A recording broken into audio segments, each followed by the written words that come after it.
नमस्कार। आइए आज हम इस वीडियो के माध्यम से एडग्रेड अभ्यास पुस्तिका विषय विज्ञान कक्षा 7 देखिए इस प्रकार से हमें कक्षा 7 के लिए विषय विज्ञान की एडग्रेड अभ्यास पुस्तिका हमें प्रदान की गई है। आप देख सकते हैं, देखिए सत्र 2024-25 के लिए यह एडग्रेड अभ्यास पुस्तिका हमें प्रदान की गई है राज्य शिक्षा केंद्र द्वारा। देखिए इसमें विषय वस्तु दी गई है, अध्याय 1 से लेकर अध्याय 13 तक सभी अध्याय दिए गए हैं। इन सभी अध्याय का संपूर्ण हल हम इस चैनल के माध्यम से आसानी से समझेंगे। तो आइए देखते हैं इस वीडियो के माध्यम से अध्याय 3 ऊष्मा। देखिए इस अध्याय का संपूर्ण हल हम इस वीडियो के माध्यम से जानेंगे। इसी प्रकार से अगला अध्याय अम्ल, क्षार और लवण, इसका भी संपूर्ण हल अगले वीडियो में हम जानेंगे। तो देखिए यदि आप हमारे इस चैनल पर नए हैं तो इसे आप सब्सक्राइब अवश्य कर लें, साथ ही बेल आइकन को प्रेस जरूर कर लें ताकि आने वाले नए वीडियो सबसे पहले आप तक पहुंचते रहेंगे। तो आइए देखते हैं अध्याय 3 ऊष्मा। देखिए यहाँ पर पाठ के पूर्व की तैयारी दी गई है, इसे आप पढ़ सकते हैं, इसका अध्ययन कर सकते हैं। देखिए इस प्रकार से बहुत ही सरल तरीके से आप इस अध्याय के सभी प्रश्नों के आंसर कंप्लीट कर सकते हैं अपनी पाठ्यपुस्तक से। देखिए यहाँ दिया है प्रश्न पहला, सही वस्तुनिष्ठ प्रश्न है। इसमें दिया है सही विकल्प चुनकर लिखिए। पहला प्रश्न है, आप बर्फ के एक टुकड़े को गर्म पानी के गिलास में डालिए, निम्न में से ऊष्मा प्रवाह की दिशा को सही दर्शाता है। तो इसका राइट आंसर है बी नंबर का, बर्फ से पानी के टुकड़े की ओर। देखिए इसके बाद दूसरा है, कुछ जंतुओं के शरीर का तापमान निम्न अनुसार दिए गए हैं। यहाँ तापमान दिए गए हैं, इसमें दिया है उपरोक्त में थर्मामीटर रीडिंग अनुसार शरीर का वर्तमान ताप दिया है, बताइए इनमें से किसको बुखार है। तो देखिए यहाँ पर सी नंबर का, भेड़ और खरगोश को बुखार है। देखिए सामान्य ताप दिया गया है और शरीर का वर्तमान ताप। तो देखिए सामान्य ताप से जब वर्तमान ताप अधिक है तो इन्हें बुखार होगा, तो भेड़ और खरगोश को बुखार है। उसके बाद है, बूझो ने मेले में दुकान से बर्फ़ का गोला खरीद कर लाया खाया। उसके बाद वह कुछ और गोले खरीद कर दूसरे दिन खाने के लिए ले गया। उसने देखा कि बर्फ़ के गोले तेज़ी से पिघलने लगे। बर्फ़ के गोले को पिघलने से बचाने के लिए बूझो को क्या करना चाहिए। तो इसका राइट आंसर है बी नंबर का, बर्फ़ के गोले को जूट के कपड़े से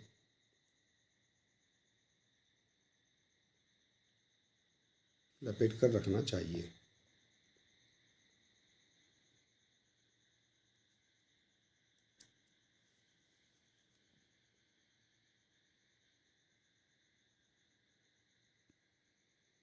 इसके बाद देखिए अगला है, एक प्रयोग में छात्र बर्फ़ का एक टुकड़ा धातु की प्लेट पर रखता है तथा दूसरा बर्फ़ का टुकड़ा लकड़ी की प्लेट पर रखता है। कुछ समय बाद धातु की प्लेट में रखा टुकड़ा लकड़ी की प्लेट की अपेक्षा जल्दी पिघलने लगता है, निम्न में से उसका सही कारण क्या है। तो देखिए इसका राइट आंसर है, धातु लकड़ी की अपेक्षा ऊष्मा की अच्छी चालक होती है। पांचवा है, थल समीर कहते हैं। तो इसका राइट आंसर है, समुद्र की ओर से आने वाली वायु को थल समीर कहते हैं। इसके बाद है, डॉक्टरी थर्मामीटर की परास कितनी होती है। तो उसका राइट आंसर है ए नंबर का, 35 डिग्री सेल्सियस से 42 डिग्री सेल्सियस। इसके बाद है, मनुष्य का सामान्य तापमान कितना होता है। तो मनुष्य का सामान्य तापमान है, बी नंबर का राइट आंसर है 37 डिग्री सेल्सियस। इसके बाद है, रिक्त स्थानों की पूर्ति कीजिए। यहाँ ऑप्शन दिए गए हैं, इनमें से आपको सही आंसर भरना है। तो देखिए इसमें पहला है, ऊष्मा का प्रभाव सदैव गर्म वस्तु से ठंडी वस्तु की ओर होता है। दूसरा है, रबर, लकड़ी एवं प्लास्टिक ऊष्मा के कुचालक पदार्थ हैं। इसके बाद है, दिन के समय स्थल जल की अपेक्षा शीघ्र गर्म होता है। समुद्र की ओर से स्थल की ओर आने वाली वायु को समीर कहते हैं। और इसमें है, सूर्य से हम तक ऊष्मा आने वाले प्रक्रम को विकिरण कहते हैं। तो इस प्रकार से आप रिक्त स्थानों की पूर्ति कर सकते हैं। इसके बाद है, अति लघुत्तरीय प्रश्न। प्रश्न दूसरा है, ऐसे पदार्थ जो ऊष्मा का स्थानांतरण नहीं करते उनको परिभाषित कर उदाहरण सहित लिखिए। देखिए, जो पदार्थ अपने से होकर ऊष्मा को आसानी से नहीं जाने देते हैं ऊष्मारोधी कहलाते हैं। उदाहरण के लिए प्लास्टिक और लकड़ी। इसके बाद है प्रश्न तीसरा, आपके आसपास पाई जाने वाली ऊष्मा की चालक तथा कुचालक वस्तुओं के नाम लिखिए। तो देखिए, ऊष्मा की चालक है और ऊष्मा की कुचालक। ऊष्मा की चालक में लोहा, तांबा, एल्यूमीनियम और चांदी, और ऊष्मा की कुचालक हैं लकड़ी, रबर, प्लास्टिक और कागज। प्रश्न चौथा, क्या डॉक्टरी थर्मामीटर में पारा धातु के स्थान पर अन्य धातु का उपयोग किया जा सकता है? यदि हाँ तो क्यों, और यदि नहीं तो क्यों? देखिए, डॉक्टरी थर्मामीटर को केवल मानव शरीर का ताप मापने के लिए डिज़ाइन किया गया है।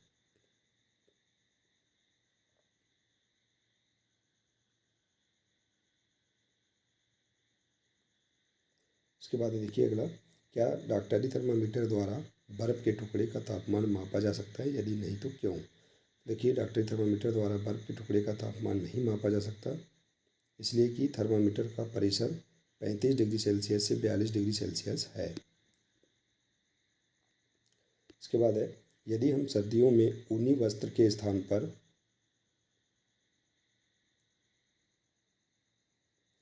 टेरिकॉट वस्त्र का उपयोग करें तो क्या होगा? देखिए, सर्दियों में हम ऊनी वस्त्र के स्थान पर टेरिकॉट वस्तु का उपयोग करें तो हमारे शरीर को ऊष्मा प्रदान नहीं होगी।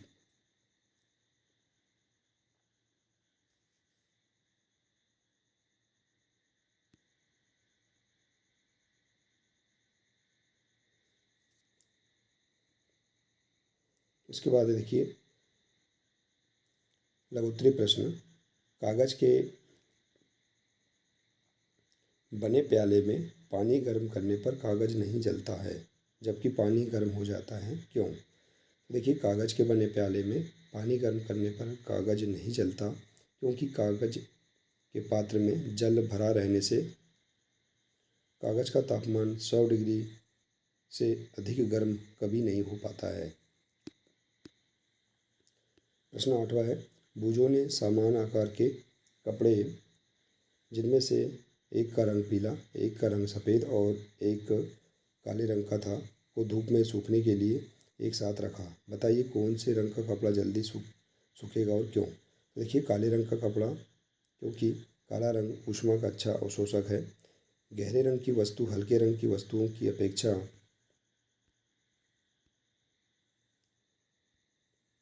ऊष्मीय विकिरणों की अच्छी अवशोषक होती है। अगला प्रश्न है, गर्म दूध का ताप मापने के लिए क्या प्रयोगशाला थर्मामीटर के स्थान पर डॉक्टरी थर्मामीटर का उपयोग किया जा सकता है? यदि हाँ तो क्यों, यदि नहीं तो क्यों नहीं?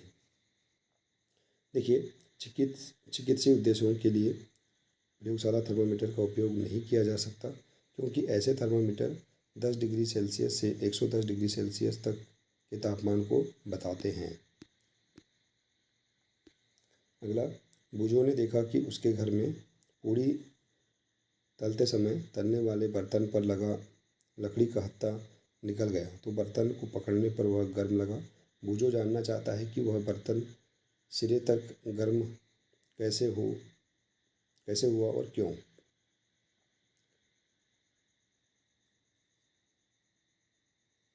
तो देखिए, बर्तन को ज्वाला पर रखते हैं तो वह तप्त हो जाता है। इसका कारण है कि ऊष्मा ज्वाला से बर्तन की ओर चली जाती है, ऊष्मा बर्तन में स्थानांतरित हो जाती है। अगला प्रश्न है, ऊष्मा स्थानांतरण करने में चालन और संवहन की प्रक्रिया में अंतर बताइए। देखिए, किसी पिंड के अंदर सूक्ष्म विसरण तथा कणों के टक्कर के द्वारा जो ऊष्मा का अंतरण होता है उसे ऊष्मा चालन कहते हैं। उदाहरण के लिए लोहा। जबकि अधिक गर्म पिंड से किसी अधिक ठंडे पिंड में ऊष्मा के पारगमन को ऊष्मा का संवहन कहते हैं। इसके बाद है दीर्घोत्तरीय प्रश्न, अधिक सर्दियों में आप एक मोटे कंबल या एक के ऊपर एक जुड़े दो पतले कंबल में से किसका चुनाव करेंगे और क्यों? कारण स्पष्ट कीजिए। तो देखिए, सर्दियों में हम एक के ऊपर एक जुड़े तो कंबल का चुनाव करेंगे, क्योंकि यह ऊष्मारोधी होते हैं और हमें ठंड से बचाते हैं। इसके बाद है देखिए, क्या ऐसे भवनों का निर्माण संभव है जिसमें मौसम के अनुसार प्रभाव ना हो? देखिए, भवन की बाहरी दीवार को यदि ऐसा बना दिया जाए कि उनके बीच में वायु की एक परत बंद हो जाए तो ऐसा संभव होगा। इसकी और एक विधि है कि भवन निर्माण में खोखली ईंटों का उपयोग किया जाए, जो कि आजकल उपलब्ध हैं। इसके बाद है, भुजों को कक्षा के 10 बच्चों के शरीर का ताप डॉक्टरी थर्मामीटर के उपयोग द्वारा मापने के लिए कहा गया। बताइए कि डॉक्टरी थर्मामीटर से ताप मापते समय भुजों को कौन कौन सी सावधानियां रखनी चाहिए? देखिए, डॉक्टरी थर्मामीटर उपयोग करने के लिए आवश्यक सावधानियां: थर्मामीटर को उपयोग से पहले व बाद में धो लेना चाहिए। इसके बाद है, उपयोग से पहले पारे का तल 35 डिग्री सेल्सियस से नीचे हो। थर्मामीटर को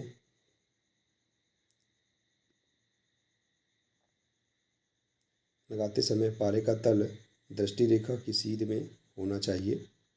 पढ़ते समय देखिए, थर्मामीटर को पढ़ते समय पारे का तल दृष्टि रेखा की सीध में होना चाहिए और थर्मामीटर उपयोग के समय बल्ब नहीं पकड़ना चाहिए। इसके बाद है, डॉक्टरी थर्मामीटर का सचित्र वर्णन कीजिए। तो देखिए, अब यहाँ डॉक्टरी थर्मामीटर का चित्र बना सकते हैं अपनी पाठ्य पुस्तक से, और इसका वर्णन देखिए। डॉक्टरी थर्मामीटर में एक लंबी, बारीक तथा एक समान व्यास की कांच की नली होती है। इसके एक सिरे पर बल्ब होता है और बल्ब में पारा भरा होता है। समुद्र समीर तथा थल समीर को सचित्र समझाइए। देखिए, समुद्री क्षेत्रों में दिन के समय थल से जल की ओर चलने वाली पवनों को समुद्र समीर कहते हैं, और थल समीर समुद्री क्षेत्रों में रात्रि के समय थल से जल की ओर चलने वाली स्थानीय पवनों को थल समीर कहते हैं।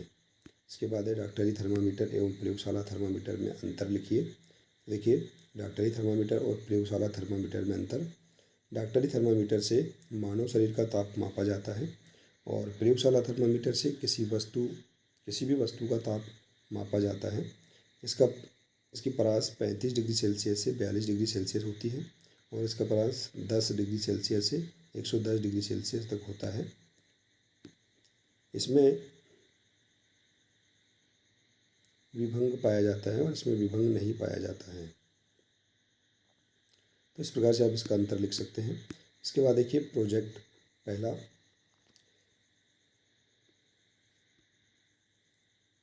अंकीय या डिजिटल थर्मामीटर की सहायता से अपने 10 मित्रों के शरीर का तापमान नोट कीजिए। तो देखिए, आप अपने सहपाठियों का नाम लिख सकते हैं और डिजिटल थर्मामीटर का तापमान लिख सकते हैं। तो इस प्रकार से आप देखिए, अपने मित्रों के नाम लिखकर इनका तापमान, थर्मामीटर का तापमान इस प्रकार से माप कर लिख सकते हैं।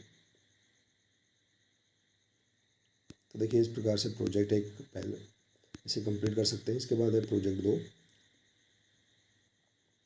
किसी डॉक्टर या अपने निकट के किसी स्वास्थ्य केंद्र पर जाइए। डॉक्टर को किसी रोगी का ताप मापते हुए देखिए। यह जानने का प्रयास कीजिए कि तापमापी का उपयोग करने से पहले उसे किसी द्रव में क्यों डुबोते हैं। तो देखिए, इसमें ऊष्मा के कारण प्रसार एक समान और अधिक होता है और पारा कांच की नली से भी नहीं चिपकता है। इसके बाद है दूसरा, तापमापी को जीभ के नीचे क्यों रखते हैं। तो देखिए, तापमान का सीधा असर जीभ पर पड़ता है, इसलिए उसके नीचे तापमान मापते हैं। शरीर का ताप मापने के लिए तापमापी को मुंह के अतिरिक्त क्या शरीर के किसी अन्य भाग पर भी रखा जा सकता है? हाँ, शरीर के कंधे के नीचे भी रख सकते हैं। इसके बाद है, शरीर के विभिन्न भागों का ताप समान है या अलग अलग है। तो शरीर के विभिन्न भागों का ताप भिन्न भिन्न या अलग अलग हो सकता है। तो देखिए, इस प्रकार से हम यहाँ पर इस अध्याय के सभी प्रश्नों के आंसर एवं प्रोजेक्ट कार्यों को आसानी से पूर्ण कर सकते हैं। आशा है कि आपको इस अध्याय के सभी प्रश्नों के आंसर समझ में आ गए होंगे। देखिए, इस प्रकार से बहुत ही सरल तरीके से हम इस अध्याय के सभी प्रश्नों के आंसर को कंप्लीट कर सकते हैं। देखिए, तो हम इसके आगे के अगले अध्याय का संपूर्ण हल हम नेक्स्ट वीडियो के माध्यम से समझेंगे। इसके लिए आप हमारे इस चैनल से जुड़े रहिए और इस चैनल को सब्सक्राइब अवश्य कर लें। तो मिलते हैं इसी प्रकार से इसके आगे के अगले नए वीडियो के साथ। नमस्कार।